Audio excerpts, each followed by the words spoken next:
الله وملائكته يصلون على النبي يا أيها الذين آمنوا صلوا عليه وسلموا تسليما بلند آواز سے درود شریف جو بھیرو اللهم صل على سيدنا محمد وعلى آله وأصحابه أجمعين اللہ دئی توفیق پڑھ رات دیا درود مقبول بارگاہ میں توکھے کندو درود درود شریف جو نظرانو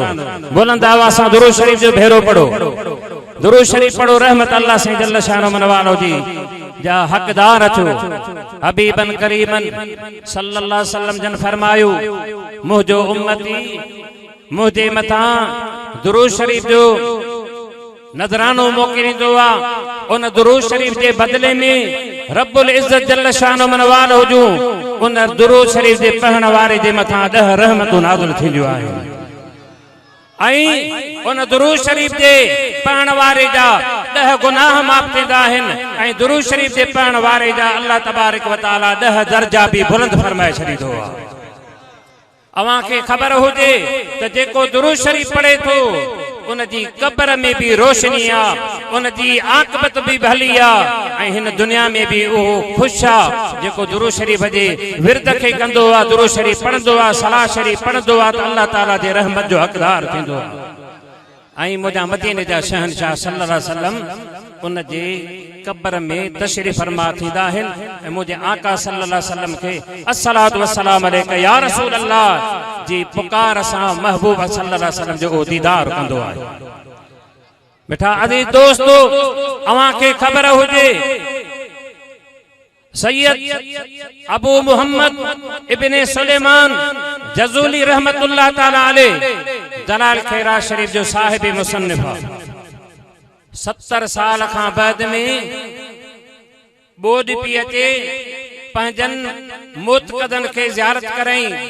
چیت مجھے جسم کے ہن قبر ماں کڈو منتقل کیو پو سائیں جن جے حکمت ہت باوضو تھی صلاۃ شریف پڑھندے پڑھندے ان جے سامی کے کھوٹریوں جن مل جو سنن جو جسم مبارک ظاہر جو تو سبحان اللہ خوشبو تھی ہوئی جن مل ان جے جسم مبارک کے باہر آندوں تو جن مل جو ہتھ لائن پیا تو ان جو جسم مبارک پگھرل ہو گرم ہو آئیں جہیں گوٹھ کھاں کھنی ونجن پیا ان گوٹھ میں خوشبو ہی خوشبو ایندی بھی ونجی معلوم تھیو تو جیکو درود شریف پڑھندو آ ان جے متھاں مجھے آقا صلی اللہ علیہ وسلم جی مہربانی تھیندی آہے درود شریف پڑھن وارو مرندو نہ ہے وہ زندہ ہی زندہ ہوندو آ انجی مجھا سونا مشہورن وارا سائیں تاج العارفین میں حضرت سائیں منیر احمد سائیں باچان یہ نقل فرمایو آ شکارپور شہر میں مجھا محبوب مرشد کریم پانجے سونے جلوے ساں نورانی خطاب بیان فرمائے رہا جو سبحان اللہ گھڑن درگاہن وارن انجی چوا تے جی مشہورن وارا سائیں وہندا ہا انجی کے وہن کون تھو جی سائیں جن جو نورانی خطاب تھیندو ہو انجی کے جو خطاب نہ ہے جی سونا محبوب مرشد کریم مشہورن وارا سائیں ہلندا ہا انجی کے ہلن اچے ہی کون تو پان کریمن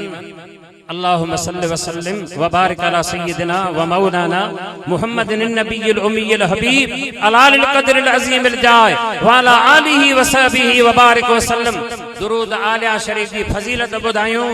تو پان فرمایوں تو جیکو ان درود شریف کے پڑھندو ان کے آقا صلی اللہ علیہ وسلم جو دیدار نصیب تھیندو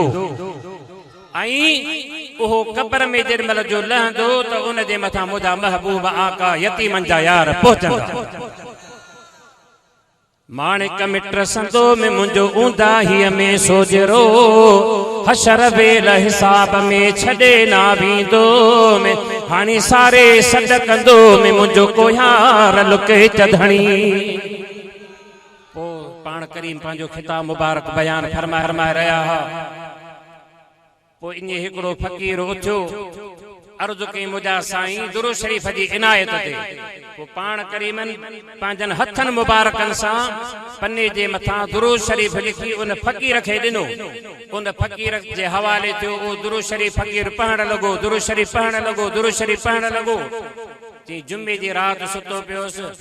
ख्वाब पियो ॾिसां त मरी वियो आहियां हीअ दुनिया छॾे वियो आहियां जिन महिल जो दुनिया छॾे मिट अज़ीज़ पूरे आया मिट अज़ीज़ पूरे जिन महिल जो वापस आया त मुंहिंजा सुहिणा सरदार मदीने जा ताजदार सल्लल्लाहु अलैहि वसल्लम क़ब्र में आया पंहिंजी ज़ियारत करायूं पर इन जो मां नेण खोलिया ॾिसां त मुंहिंजा मशहूरनि वारा साईं मथां बीठा